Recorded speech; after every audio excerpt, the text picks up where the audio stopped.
You're listening to the Central Indiana Sports Report with your host, Greg Mengelt. Good morning, good afternoon, or good evening. Whenever you're listening to the Central Indiana Sports Report, we are happy to have you along for the ride. Today's November 15th, 2024, and it's a Friday. So it's another day for the Central Indiana Sports Report. I'm your host, Greg Mengelt, and I love Central Indiana basketball. Sorry we're a little late today. This time it wasn't my fault. Most days we should have our daily scoreboards out by no later than 1:30. We had 6 girls basketball games locally Thursday. We got a full report from Michelle Garman, who was at the Tipton Tri-Central rivalry game. Also later Friday, about 5:30. It might be a little later now because this one's about 7 o'clock. No later than that. We'll have a report on the Alexandria-Fort Wayne South game from Rob Hunt of the Herald Bulletin. Rob spent almost a half hour talking about girls basketball and girls wrestling on Thursday night, so make sure that you tune in to that one. That's episode 89.2. Also, don't forget about our 1 a.m. Saturday. We will have our regional football scoreboard, and later Sunday we'll have results and highlights from Friday's girls basketball games. Just a warning, this scoreboard will be pretty short. Susie and I are going to the Illinois State-Indiana State football game Saturday to watch our nephew run all over the Sycamore. So I'm going to be a little behind on everything this week. It will make our girls basketball scoreboard pretty late on Sunday after Saturday's games. And it'll probably make our weekend review on Tuesday rather than Monday this week. We always shoot for Monday on the weekend review for each sport, but it's usually going to be Tuesday. Just kind of the way it's become. I love doing this, but I do have to go see my wife every weekend. So, and I look forward to that, and I'm not going to work very much when I'm with her. Tri-Central beat rival Tipton 60-27 for its first win of the year Thursday. Here's Michelle Garman with a full report. All right, I'm here with Michelle Garman. Michelle and I just did a football regional preview, and then we did a half-hour interview with Rob Hunt talking about girls basketball and girls wrestling. But Michelle earlier tonight was at Tri-Central's 60-27 win over Tipton. Michelle, tell me about that. Yeah, it was. Tipton got off to a really great start. They led 7-2 early, and then Tri-Central just took over, and part of them taking over was they were able to get the ball, find ways to get the ball into Logan Creason, their junior post player, who is finally healthy. Her freshman year, she battled injuries. Last year, she missed most of the season and came on in the sectional and really had a great performance at the sectional. And she's starting out this season really strong, and she finished with 22 points and 10 rebounds, a double-double. Got good hands in there, decent footwork. You'll hear Coach Matt Korn talk about her impact and everything. And so it was. And then they've Olivia Dempsey is a guard who she quietly gets things done. Good at driving, made some nice passes. They have a good little freshman in there, Claire Conrad, who she's a feisty one and has some good stuff, does some good things on the offensive end too. And then they have Layla Keith. They have 2 seniors, Layla Keith and Lily Stewart, that start and everything. And Layla Keith is a 3-year varsity player, a lot of minutes for the last 3 years, and really knows Coach Korn's system well. And, she gets hot from outside. She can really change a ball game fast, but she's very active on the boards, and she's active defensively. She got into some early foul trouble, which I think is kind of played into a little bit of that slow start. But yeah, Tri-Central just, I think Tipton led 7-2, and then I think Tri-Central scored like the next 20 points of the game. They were up. Hold on. They were up 27-12 at halftime. Tri-Central was, and then they outscored Tipton 15-4 in the third quarter. They did go up 60-25 in the fourth quarter with like under a minute, around a minute, 2 minutes to go, resulting in a running clock. But you didn't really notice it because it didn't affect it very much. Like I said, Creason had 22 points to go with 10 rebounds. She was 11 of 16 from the field. Claire Conrad, the freshman, she finished with 11 points. Keith and Dempsey had 9 points apiece. And then Nora Young off the bench had 5 points. Starters Lillian Stewart, one of the two seniors, and Layla Baldwin each had 2 points. And Tri-Central right now, they're not 100% healthy. They're missing like 2 varsity players. One of them is Angela Dempsey, which is Olivia's twin and provides backcourt things. But they're, nice thing for them is they played Frankton well for led at halftime. And Matt told me earlier this week, I talked to him about that Frankton game because I was not there. And he said he just thought they got wore down because he said I had to play 3 kids the whole 32 minutes and 2 or 3, the other 2 like 28 to 29 minutes. And so he was happy to have a week off between that game and playing Tipton as he tries to get these kids healthier and back. And they go to Cass on Saturday, which will be a good test for them. Cass really improved a lot last year, and they'll probably match up better with Tri-Central's interior game. The Lady Devils were led by Mackenzie Farinella. She had 8 points and 3 assists. And then Berkeley Young added 4 points. And Madeline Ridgway, who she is the youngest sister of, she has 3 older brothers. They've all played football, and I can't remember if Noah played basketball all the years, but Noah's the oldest. Then there's Sam, and then there's Zach, who is on the football team right now.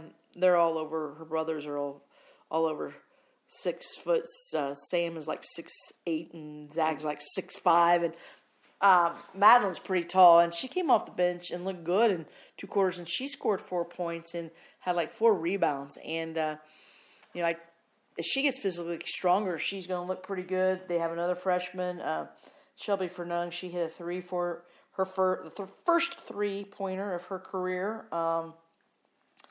Hannah Olson, senior, also finished with 3 points.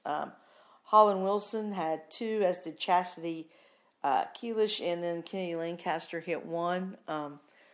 Tipton's biggest thing is they really, Mackenzie Farinella, give her credit because she's playing point. She has to. It would be nice if she didn't have to play it all the time and they could get her off the ball a little bit. So they're still kind of, they just lack that point guard per se that kind of Olivia Dempsey does give Tri-Central a little bit, and then the Keith gives her some. Not so much that Layla really runs point, but she's a ball handler with experience. 3 years of varsity experience.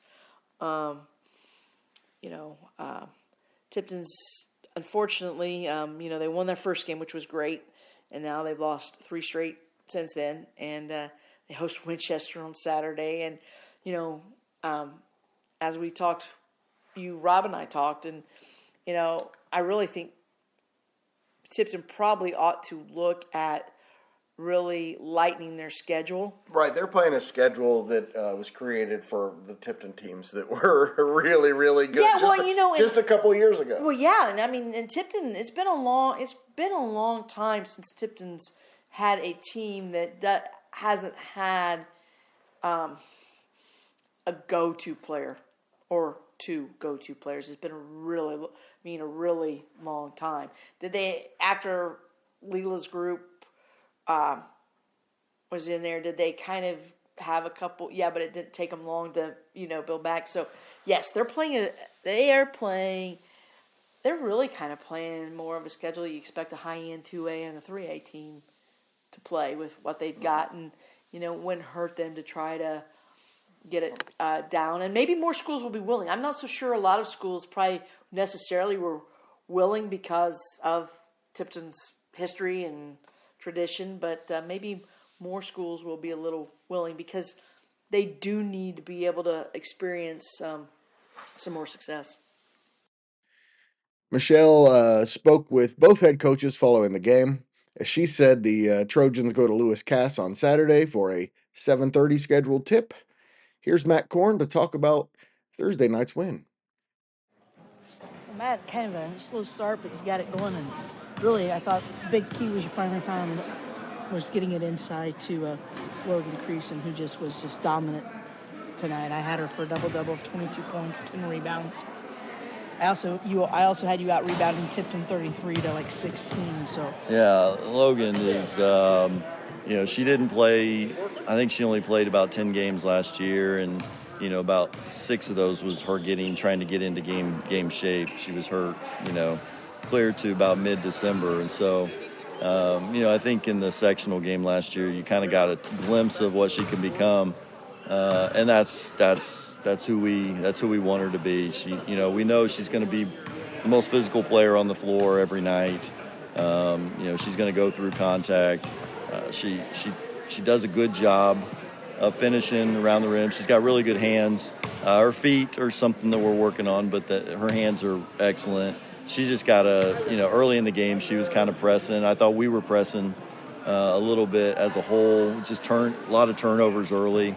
Once we settled down, we got her the ball. We got the ball up on the rim and let her go get it. That's kind of our key to victory right now. Yeah, and really, your little freshman does a nice job.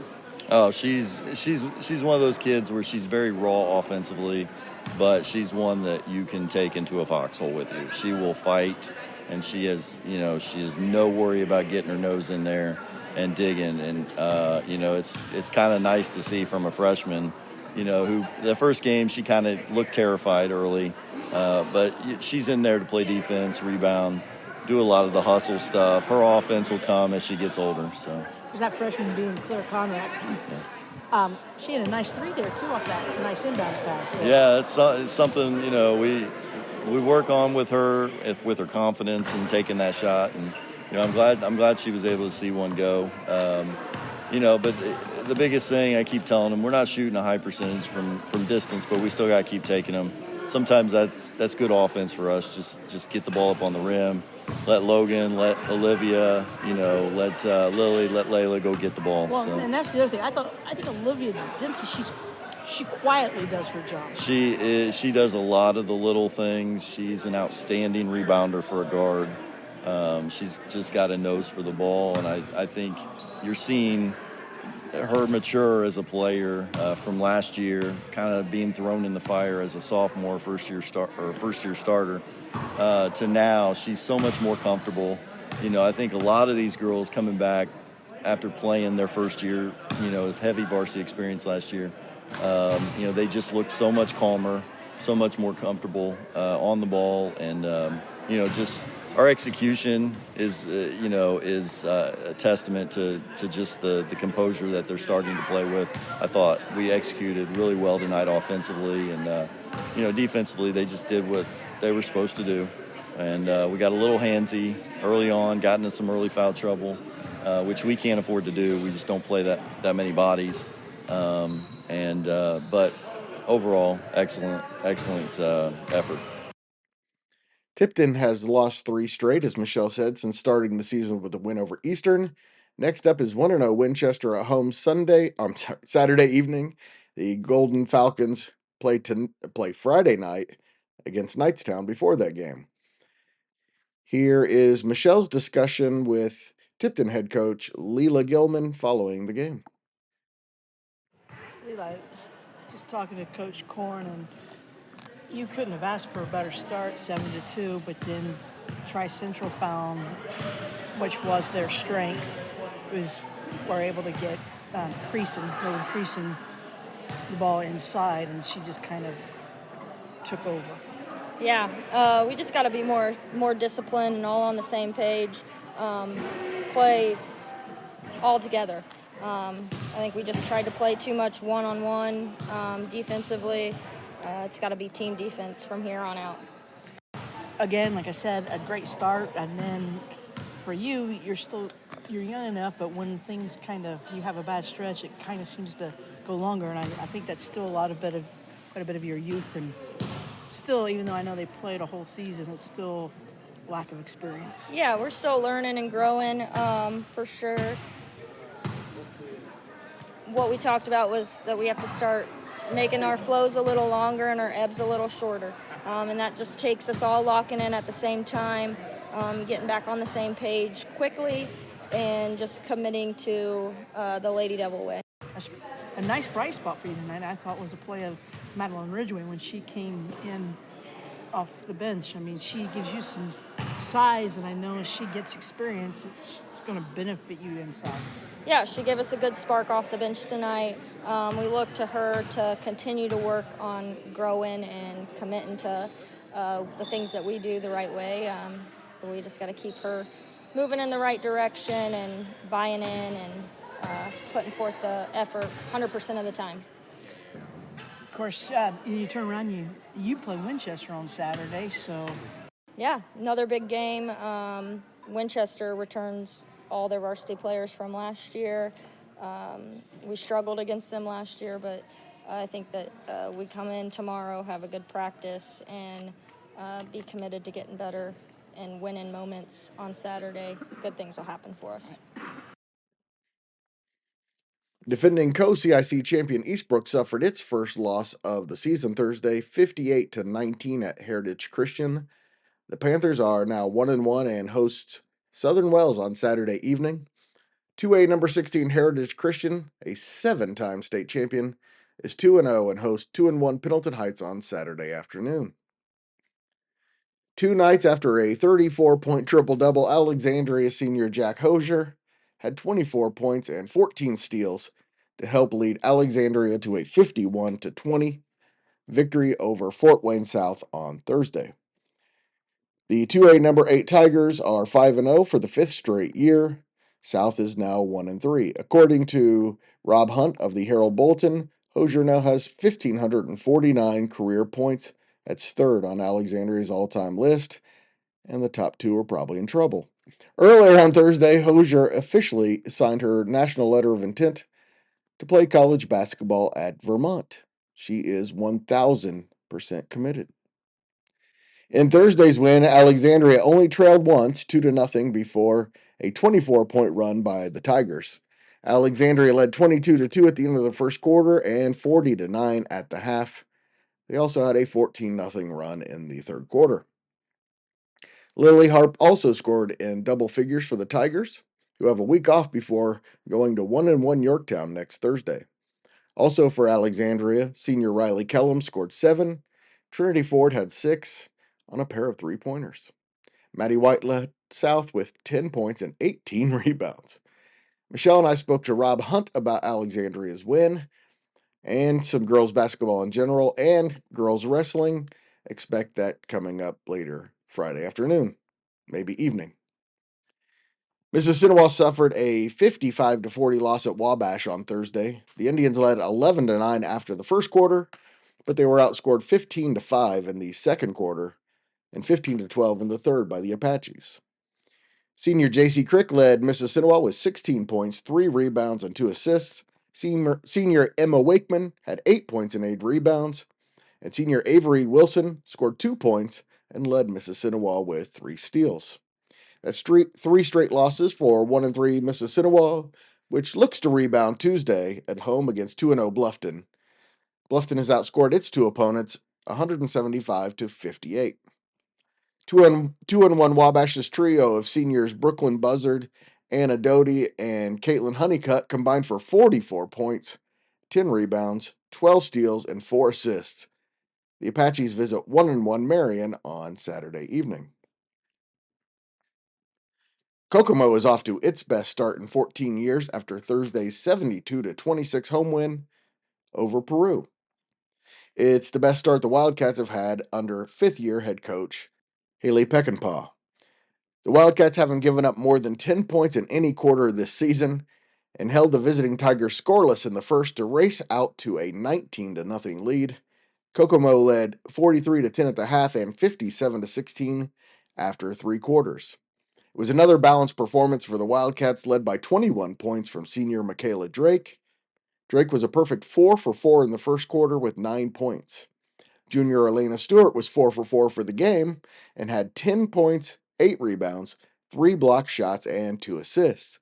She does it all. Also for Kokomo, sophomore Satara Scott and senior A.V. Pollard scored 9 points apiece. Freshman Jordan Brown had 8, and junior Amara Stroman finished with 7 in the win. The Wildcats shot 51% from the field, 37% from the three-point line, and were perfect at the foul line. They're off until Wednesday next week when they host 2-0 Cass. Peru, which entered the game 2-1, was led by sophomore Maddie Gatliff, who was 4 for 5 from the field with 12 points and 5 rebounds. The Tigers host Culver Academy on Saturday afternoon. Yorktown suffered its first loss of the season, 56-37 at Class 2A number 19 Northeastern on Thursday. The Knights jumped out to 21-11 and 31-18 leads at the first 2 stops and are now 3-0 and have won their 3 games by an average of 29.5 points per game. 1-1 Yorktown is back in action next Tuesday when the Tigers go to Winchester to play the 1-0 Golden Falcons, who beat Yorktown 47-16 last year. We have the Central Indiana Sports Report Player of the Day and Friday's game previews coming up. But first, I want to say, please do me a favor. If you like the podcast, go and like, subscribe, or follow us on whatever platform you're using right now, and give us 5-star review. If you don't like the podcast, then, just keep it to yourself. But if you give it 5 stars, we would really appreciate it. You have no idea how much it would help. The Central Indiana Sports Report Girls Basketball Player of the Day is junior Logan Creason. She led Tri-Central to a victory over rival Tipton with 22 points and 10 rebounds. She was 11 for 15 from the field as the Trojans won their first game of the season. There are 9 games Friday in our immediate coverage area, but only one of those is in the CIC, so we start there. Again, sorry, the previews are going to be a little shorter than usual because it's been almost a week since I've seen my wife, and I really want to get on the road. Oak Hill is 2-0 after wins over Peru and Lapel, and on Friday looks to go to 3-0 for the first time since 2017, when the Golden Eagles host 1-2 Northfield. Senior Liz Godfrey and sophomore Landry Hardman have both scored 31 points so far for Oak Hill. Northfield started the season by beating Southern Wells 54-50 before losses at Mississinawa and Bluffton. They are led by Ellie Baker, who has 54 points, 13 rebounds, 5 steals, and 4 assists so far through 3 games. Marion looks to build on Saturday's 56-51 win over Logansport when the Giants go to Muncie Central for its North Central Conference opener. It was January 23rd before Marion reached its second win of the year last season. One of those 2 wins, however, came against the Bearcats 50-38 on November 10th, so good chance they get to number 2 a lot earlier this year. Central is 0-2, but was competitive in losses to Delta and Northeastern away from home. The Bearcats play back-to-back nights. They host 2-1 Frankton on Saturday. 2-0 Noblesville goes to 0-3 Hamilton Heights. The Huskies only lost 3 games last year. One of them was 55-38 at Noblesville. This year, Heights has already lost 3 games and is being outscored by 40 points per game. 4A number 11 Noblesville is led by future Miami Redhawk Meredith Tipner, who just led the Millers to a state championship in girls soccer for the third year in a row. In 2 games so far, she's averaging 31.5 points, 9 rebounds, 3 assists, and 3.5 steals. 0-2 Anderson starts NCC play Friday at home against 1-1 Richmond. The Indians have been beaten by a combined 75 points so far over their first 2 games, and were swept in 2 games by Richmond last year. 2-1 Delta goes to 0-3 Cowan on Friday. Delta took its first loss Tuesday at Alexandria 65-45, but it was close for most of the game. The Eagles should be 1-3 after Friday's game at Cowan. The Blackhawks are 0-3 and have been outscored by an average of 56-21, including 60-10 at Alexandria last week.